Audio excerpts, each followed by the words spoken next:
नुकतेच ministry of culture यांनी मेरा गाव मेरी धरोहर हा प्रोग्राम लॉन्च केलेला आहे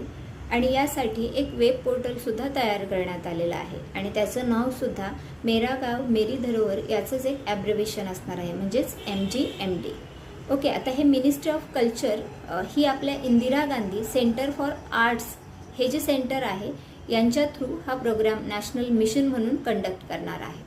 या अंतर्गत 7 पॅरामीटर्स लक्षात घेतले जाणार आहेत आणि खेड्यांची कल्चरल मॅपिंग केली जाणार आहे. जवळपास आता 7 पॅरामीटर्समध्ये मुख्यतः काय काय असणार आहे तर त्या खेड्यातलं आर्ट अँड क्राफ्ट असणार आहे, तिथली इकोलॉजिकल सस्टेनेबिलिटी असणार आहे, लोकांचं राहणीमान असणार आहे, ऐतिहासिक जो काही त्यांचा प्रवास आहे तो एक त्यामध्ये इन्क्लूड केला जाणार आहे, इथनिसिटी तिथल्या लोकांची, ह्या सगळ्या गोष्टी तिथे कन्सिडर केल्या जाणार आहेत. आणि मित्रांनो, आपण म्हणतोच ना खेडं हे स्वयंपूर्ण आहे, तर ते स्वयंपूर्ण